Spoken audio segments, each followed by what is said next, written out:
Dans « Chine, le grand prédateur », le journaliste Pierre-Antoine Donnet dresse une enquête fouillée et implacable sur le régime chinois actuel. J'ai pensé qu'au bout du compte, je n'avais d'autre choix que d'ajouter ma voix à celles, déjà nombreuses, qui témoignent aujourd'hui d'une Chine devenue, à bien des égards, terrifiante. Dès l'introduction de son ouvrage sur la Chine, Le grand prédateur, Pierre-Antoine Donnet donne le ton. En dépit de son amour et sa passion pour la Chine qu'il observe depuis plus de 3 décennies, cet ancien correspondant à Pékin de l'agence France-Presse n'a pas rédigé une ode à la « Chine éternelle », sa civilisation unique et sa culture multimillénaire. Il aurait sûrement préféré, mais, pour lui, la situation actuelle dans ce pays est une déchirure incandescente. Pierre-Antoine Donnet dresse un bilan terrifiant du régime chinois. Néanmoins, dans cet ouvrage, ce journaliste professionnel ne règle aucun compte avec la Chine. Les faits, rien que les faits, insiste-t-il. Et au fil des centaines de pages d'une enquête approfondie et très fouillée, nourrie de dizaines de témoignages des plus grands spécialistes, journalistes, universitaires, diplomates. Pierre-Antoine Donnet dresse un bilan angoissant du régime chinois actuel qui représente un défi pour le monde et qui menace les valeurs les plus fondamentales sur lesquelles sont fondées nos démocraties. Le bilan, chirurgical, est impitoyable. La Chine piétine les droits de l'homme, opprime sa population sous contrôle 2.0, envoie dans des camps plus d'1 million de Ouïghours, écrase les Hongkongais, sans parler des Tibétains qui ont été les premiers à expérimenter la stratégie chinoise de la terre brûlée.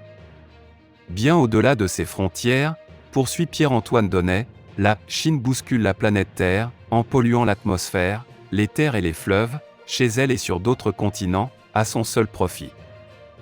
Deuxième puissance mondiale, la Chine a méthodiquement subtilisé et volé depuis des décennies les technologies de pointe des puissances occidentales, mi-naïves et mi-complices. Enfin, pour ne pas oublier pourquoi la planète entière aujourd'hui est victime d'une pandémie due au coronavirus, il est rappelé clairement que c'est le système politique chinois qui en est responsable. Un système fondé sur la censure, le mensonge et la manipulation. La Chine a trompé le monde. Page après page, le désarroi vous saisit. Comment a-t-on pu en arriver là? Comment la Chine a-t-elle réussi à faire le plus grand hold-up de l'histoire contemporaine sous nos yeux, sans que personne, ou si peu, n'ait alerté le monde du danger? Ce livre fondamental nous offre des réponses éclairantes et nous fait aussi comprendre que rien n'est perdu. En dépit d'une tonalité générale dramatique, Pierre-Antoine Donnet croit toujours que rien n'est perdu. Certes, la Chine a trompé tout le monde et trahi ses engagements originels vis-à-vis de la planète, mais l'auteur est convaincu qu'elle va devoir un jour rendre des comptes. Au bout du compte, écrit-il dans une magnifique conclusion, la vérité va triompher du mensonge, et la lumière des ténèbres. Un livre de conviction profonde. Indispensable. Que peut faire l'Europe face à une Chine conquérante? Pékin est désormais totalement décomplexé dans l'expression de ses ambitions. Face à cela, l'agenda européen est plus clair depuis 2 ans, quand la Chine a été caractérisée à la fois comme partenaire, concurrent et rival systémique.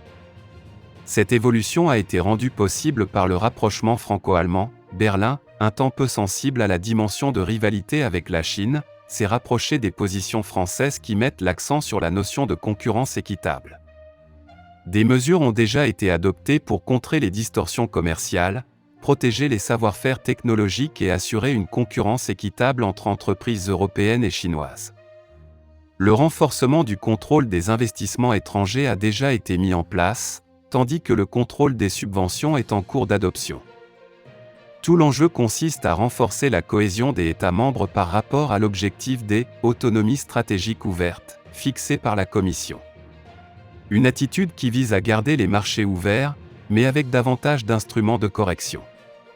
La « méthode Barnier », employée pendant le Brexit peut être source d'inspiration, c'est grâce à un travail de consolidation des intérêts des 27 que les négociations ont pu être menées efficacement. Ce portage politique fait encore défaut par rapport à la Chine, avec un poids encore trop important des approches bilatérales. Nous avons besoin de plus de transparence et de concertation entre États membres. De manière concrète, l'UE a publié un rapport sur les dépendances stratégiques, passant en revue 5000 produits et les situations dans lesquelles la dépendance vis-à-vis de la Chine est problématique. Les États-Unis mènent le même travail de cartographie, avec une approche plus orientée vers la relocalisation de la production, tandis que l'UE table sur la diversification de ses approvisionnements.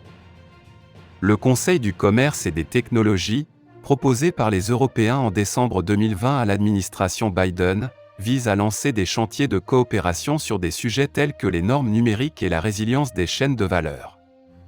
Cette coopération pourrait aussi permettre, par rapport à l'enjeu central des semi-conducteurs, de réduire la dépendance vis-à-vis de la Chine. L'UE a maintenant une conscience plus aiguë de ses fragilités et des objectifs à atteindre pour discipliner le capitalisme d'État chinois. Elle cherche à concilier le nécessaire accès au marché chinois et le renforcement de sa propre résilience économique. Les alliances européennes nouées pour les batteries et l'hydrogène reflètent déjà l'inflexion de la stratégie du vieux continent vers une recherche d'autonomie plus volontariste. La conscience de l'Europe est éveillée, mais sa cohésion reste à renforcer. L'UE doit prouver qu'elle est capable de résister. Le président chinois entend poursuivre le système communiste, et il a besoin d'une forme de conflictualité extérieure pour entretenir le soutien au parti sur la base du patriotisme. Tout l'endoctrinement est fondé sur la fusion des destins de la nation chinoise et du PCC. En même temps, il semble que Xi Jinping ne soit pas un joueur prêt à prendre de trop grands risques, seulement des risques mesurés, des conflits calculés et des escalades contrôlées. La volonté européenne de compartimenter les relations avec la Chine, en distinguant la concurrence stratégique et le conflit systémique de la coopération dans des domaines d'intérêt commun, avait une validité à l'époque de ses prédécesseurs. C'est différent avec Xi Jinping et son État-parti qui établissent un lien entre l'économie et la politique, menacent et punissent les Australiens, et répliquent aux sanctions européennes en frappant les 4 principaux groupes politiques au Parlement européen. Les Européens ne sont donc pas maîtres du jeu et de l'escalade éventuelle. Xi Jinping perçoit les démocraties occidentales comme fragiles, divisées et divisibles. À condition de rester implacable, la Chine, selon lui, gagnera cette compétition. Face à ce défi, les Européens sont passés des illusions et de l'impréparation à un réalisme défensif, mais ce n'est pas suffisant. Sur le plan stratégique, l'Europe est encore prisonnière de ses limites et n'a pas la capacité d'inquiéter la Chine, du fait de son interdépendance économique, de l'absence de pilotage économique européen unitaire et de capacités militaires limitées dans l'Indo-Pacifique. L'Europe doit prouver qu'elle est capable de résister. L'unité d'action entre partenaires européens est essentielle, de même que la coordination avec les États-Unis et le Japon. Par exemple, sur la question de la transparence sur les origines des investissements financiers directs, pour contrer l'acquisition de technologies sensibles ou duales, sur les places offshore ou sur les restrictions aux exportations technologiques dans les domaines critiques. Les Européens ont également des cartes à jouer en Afrique et en Amérique latine sur des sujets comme les remises de dettes, ou comme fournisseurs de sécurité. Ce tournant est difficile car il n'y a pas plus antithétique au fondement de la construction européenne que le culte des rapports de force. Si l'Union européenne a cru qu'elle allait pouvoir servir de modèle à un monde multilatéral de règles et de négociations, elle n'est pas servie par la Chine.